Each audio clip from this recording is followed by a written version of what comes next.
오늘은 우리 사도신경 중에서 하나님에 관한 두 번째 주제, 창조에 대해서 말씀을 나눠보도록 하겠습니다.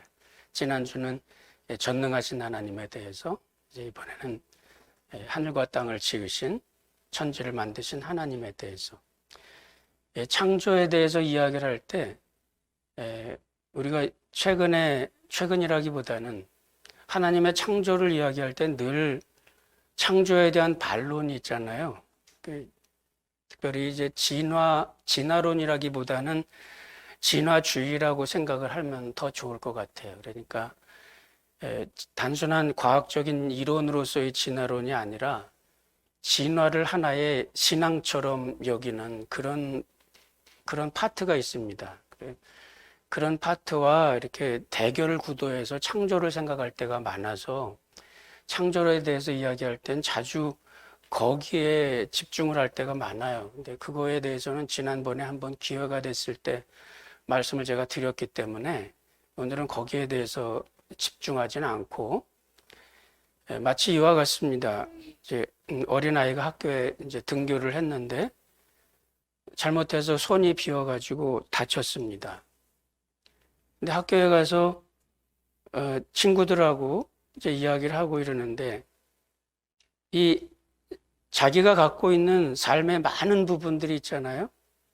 그런데 오직 친구들이 여기 손 빈 것만 가지고 이야기하고 그것만 가지고 투정을 하고 이렇게 한다 그러면 삶의 전반에 문제가 생길 수 있겠죠.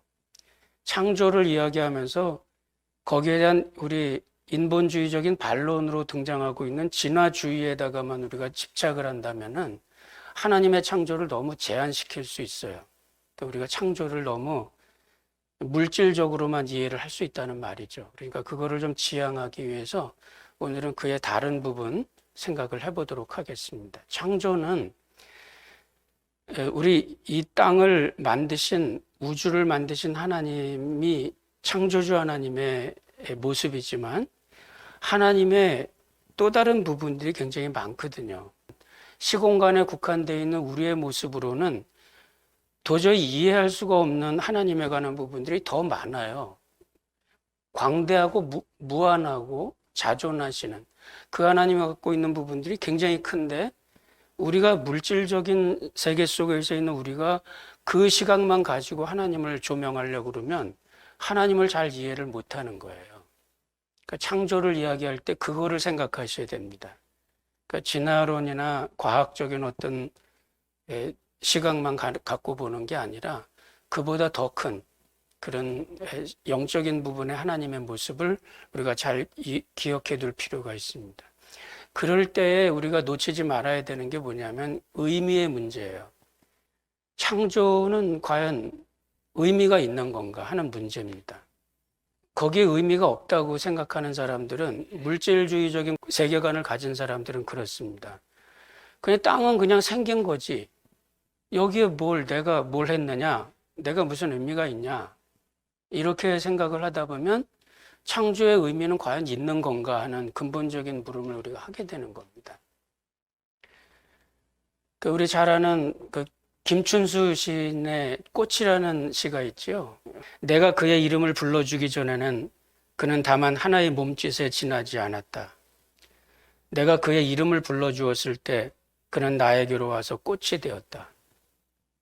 시에 여러 가지 의미가 있겠죠. 그렇지만은 꽃이라는 것이 내가 관계가 없을 때는 그냥 움직이는 몸짓이었는데, 내가 그 꽃의 이름을 불러주었을 때, 내가 그 꽃을 보면서 경탄할 때, 꽃이 아름답다고 생각이 들 때, 그 꽃은 나에게로 와서 꽃이 되었다.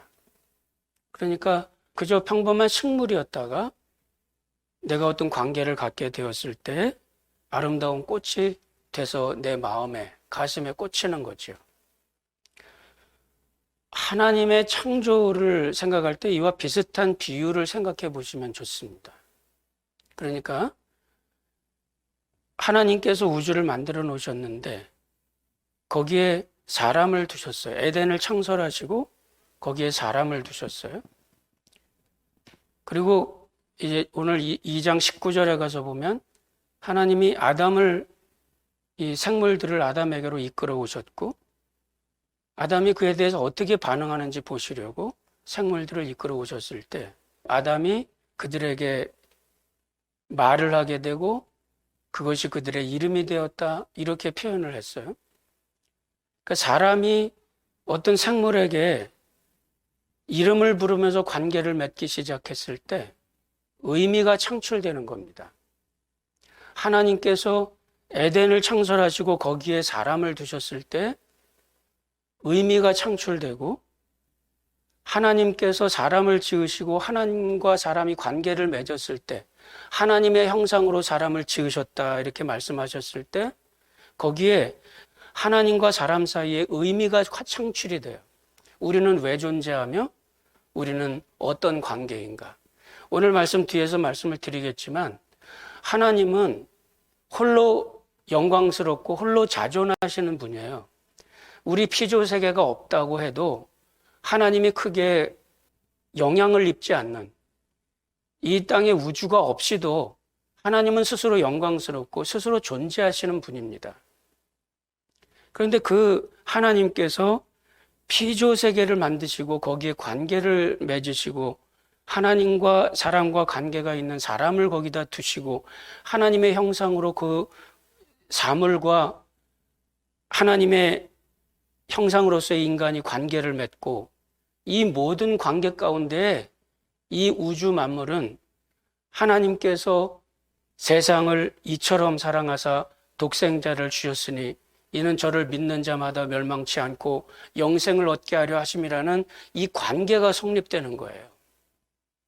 그러면서 우리는 살 의미가 존재하는 거고 그러면서 우리는 지향할 목적이 생기는 겁니다. 사람들은. 그러니까 이 의미라고 하는 문제를 이거를 극구 부인하려고 한다면 그것이 아무것도 아니죠. 만약에 이렇게 우리가 의미를 부정한다 그러면 사람이 나쁜 마음을 가지고 사람을 죽인다든지 도둑질을 한다든지 이 모든 일들에 아무런 의미와 또 아무런 도덕적인 어떤 가치를 생각하지 않게 된다면 그야말로 이 세상은 물질의 뒤엉킴이 돼버리고 마는 겁니다. 그런 면에서 창조를 생각할 때 우리가 이 물질 세계의 어떠한 그런 과학적인 그런 현상만 보는 게 아니라 창조 자체가 갖고 있는 그런 의미를 우리가 집중해서 생각하고 그것을 놓치지 말아야 된다는 겁니다. 그래서 하나님께서 이 세상과 이 세상에 에덴을 창설하시고 거기에 사람을 두셨고 사람과 생물들이 서로 관계를 맺었고 이름을 부르고 그 이름을 부르는 가운데 그 속에서 살아가면서 하나님의 복이라는 것이 어떤 것인지 이런 모습을 그것을 누리면서 살아가는 그 속에 있는 삶의 아름다움을 바라보고 그 의미를 찾아가는 여기에 창조의 의미가 있는 겁니다. 만약에 이것을 놓친다면 우리는 창조에 대한 많은 것을 잃어버리게 돼요. 창조의 의미, 다른 말로 이야기하면 삶의 의미예요. 삶의 의미는 과연 있는 것인가? 그런 질문이 있었죠. 어떤 포럼에서 그런 주제를 놓고 연사들이 나와서 강의를 하는 그런 프로그램이 있었는데 삶의 의미는 과연 있어야 되는 것인가? 하이데거 같은 경우는 우리는 그냥 길거리에 던져진 돌처럼 그런 모습으로 살아간다. 만약에 그런 모습으로 우리가 살아간다면 그러면 우리는 이 삶의 의미가 뭔가 이런 퀘션을 많이 하게 됩니다. 왜 살아야 되나? 허무주의에 빠지게 되면 그냥 길바닥에 던져진 존재처럼 그냥 여기 들과산에서 자라고 있는 식물, 나무처럼 내가 원해서 태어난 것도 아니고 또 얘기를 들어보니까 부모님들이 어떻게 실수해가지고 나를 낳았다는 얘기도 있고 내가 원해서 사는 것도 아니고 내 삶에는 무슨 그 의미는 있나? 이런 질문을 하게 되는 거죠. 근데 하나님께서는 근본적으로 성경에서의 하나님의 생각은 그겁니다. 모든 생명은 하나님께서 주신 거예요. 흙으로 사람을 지으시고 그 코에 생기를 불어넣으시니 사람이 생명이 된지라. 생명이라는 말 영어 성경에서는 living thing이에요. 살아있는 것, 살아있는 존재가 됐어요. 생명을 가진 존재가 됐어요. 이 생명의 발현에 대해서는 과학으로 풀 수 있는 문제가 아닙니다. 아무리 생명과학이 지금 아무리 유전공학이 발달을 하고 그래도 그 어떤 조건을 맞추고 그 조건 가운데 생물이 발화되고 성장하도록 그렇게 만드는 거지, 생명 자체의 발현에 대해서는 과학이 답을 주는 게 아니에요. 그건 과학이 답할 수 있는 게 아닙니다. 그러니까 그 생명이 되게 하시는 그 하나님, 우리의 생명을 있게 하시는 그 하나님의 원인은 그 속에서 생육하고 번성하여 땅에 충만하여 땅을 정복하라, 땅을 다스리라. 그 모든 말씀들이 결국 어디에 있느냐면 그들에게 복을 주시며 이렇게 얘기하시거든요. 복을 주시며. 그 모든 일들이 하나님의 복이에요.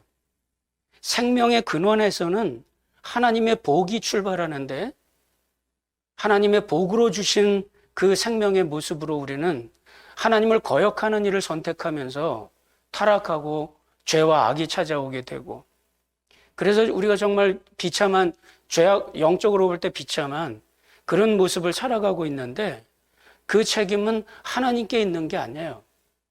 하나님께서 최고의 복으로 우리를 만드셨어요. 그것이 삶의 의미입니다. 창조의 의미고요. 그 삶의 의미에 대해서 회의를 가질 필요가 없어요. 특별히 예수를 믿는 사람들은, 회의론자들이 퀘션을 할 때 삶의 의미는 정말 있습니까? 그렇게 물을 때 우리의 대답은 뭐냐면 사도신경에 나오는 첫 번째 구절이에요. 전능하사 천지를 만드신 하나님 아버지를 내가 믿사오며. 내가 믿습니다라고 하는 이것은 전제입니다. 우리는 더 이상 퀘션하지 않는다는 말이에요. 삶의 의미가 있습니까? 물을 때 우리는 삶의 의미가 있다고 믿습니다. 그리고 그것이 신비이지만 그것이 최고의 복된 상태라고 믿고 그것을 위해서 삶의 걸음을 시작할 수 있도록 우리를 구원하시고 거듭나게 하신 새 생명을 가진 모습으로, 이전에 육적으로 태어날 때의 모습이 아니라 새로운 생명을 가진 모습으로 우리는 분명히 그 하늘로 가는 그 길을 걸을 수 있다고 하나님께서 우리에게 약속을 주셨기 때문에, 그렇기 때문에 우리는 그것을 믿습니다. 그 믿음을 가지고 이 주변 사람들이 다 회의론을 가지고 무너질 때 믿는 사람들은 하나님을 향해서 좁은 길을 걷는 겁니다. 이게 믿음이에요. 이게 사도신경을 고백하는 우리들의 첫 문장에 담긴 우리의 의지고 우리의 결단입니다. 수많은 젊은이들이 회의론에 물들어서 자살을 하고 자기의 목숨을 포기할 때 하나님의 교회는 끝까지 선포하는 겁니다. 그렇지 않습니다. 성경은, 하나님의 약속은 여기에 있습니다. 여러분이 주의 깊게 보시면 1장에서 하나님의 모습과 2장에서의 하나님의 모습이 달라요. 창세기 1장에서는 하나님이 그냥 하나님으로 표현됩니다. 태초에 하나님이 천지를 창조하시니라. 원어 성경에 이것이 엘로힘이라는 단어로 사용됐어요. 2장에 가서는 여호와라는 이름으로 사용됩니다. 그래서 우리말 성경에서는 여호와 하나님 이렇게 번역이 되어 있습니다. 여호와라는 단어가 붙으면 여기에서 강조되는 것은 뭐냐면 약속이 강조됩니다.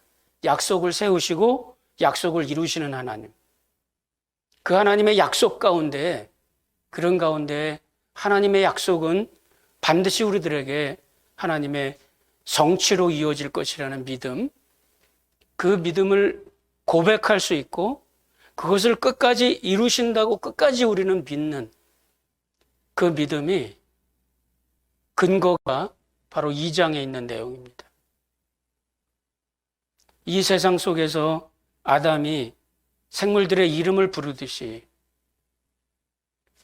우리는 이 세상 속에서 반응할 수 있는 생명에 대해서 반응하고 은혜에 대해서 반응하는 영적인 자유를 가진 사람으로 지어졌고 그 가운데 우리는 하나님의 영적인 하나님의 형상의 모습으로 이 땅에 존재하면서 그건 정말 큰 은혜 중의 은혜입니다. 하나님께서 절대로 우주 만물에 제한되는 분은 아닙니다. 그런데 이 우주 만물을 지으시고 거기에 하나님의 형상으로서의 사람을 두셨다. 우리를 하나님과 같은 모습으로 거기다 두셨다는 말이에요. 우리는 단지 육신을 가지고 있는 겁니다. 우리를 하나님보다 조금 못하게 지으시고 지난주에 말씀드린 것처럼 하나님께서 창세기 1장에서 하나님의 형상으로 우리를 지으셨다고 하고 시편 8편에 가서 보면 우리를 하나님보다 조금 못한 존재로 지으셨다고 그러고 이 우주 세계에 하나님과 같은 모습을 가진 존재로 우리를 여기에 두시고 그것은 하나님의 의미를 거기다 두셨다는 뜻입니다. 하나님께서 관계를 가지시고 그리고 하나님의 형상으로서 주변의 생물들과 어떤 관계를 가지며 하나님의 복을 누리면서 살아가고 있는가? 이것을 보시면서 하나님은 지극히 기뻐하셨다고 이야기합니다. 심히 좋았더라. 그 하나님의 마음을 우리는 가늠할 수는 없을 겁니다. 그렇지만 그 속에 담긴 하나님의 은혜, 그것은 우리가 생각하는 것보다 훨씬 큰 하나님의 복과 은혜가 우리에게 있다는 것을 믿고 여러분들의 삶은 최고의 복, 최고의 의미를 여러분들의 삶에 두셨다는 것을 믿으시기 바랍니다. 이게 우리의 믿음이에요. 세상의 허무주의 앞에 굳게 대항해서 설 수 있는 우리의 신조입니다. 그것을 가리켜 우리는 그렇게 고백하는 겁니다. 천지를 만드신 하나님을, 하나님 아버지를 내가 믿사오며. 짧은 내용에 굉장히 많은 의미들을 하나님께서 담아두신 겁니다. 창조는 그런 면에서 하나님의 큰 은혜입니다. 우리가 뭘 잘해서 하나님이 더 영광스러워지는 거 아닙니다. 신앙 고백의 소요리 문답의 제일 첫 번째 문답. 사람은 왜 이 땅을 살아갑니까? 이렇게 물을 때 하나님의 영광을 위해서입니다. 내가 착하게 살고 바르게 살면 하나님이 더 영광스러워지느냐? 그런 뜻이 아니에요. 우리와 관계없이 하나님은 스스로 영광스럽고 스스로 자존하고 스스로 무한하신 분입니다. 내가 하나님을 영화롭게 한다 이 말은 내가 하나님의 모습으로 이 땅에서 하나님다운 모습으로 살아간다는 뜻이에요. 그러면서 하나님을 우리가 드러내는 겁니다. 빛은 아니지만 빛을 바라는 사람으로 이 땅에서 우리는 살아가는 거죠. 그 모습 자체를 우리는 복이 있다 말하는 겁니다.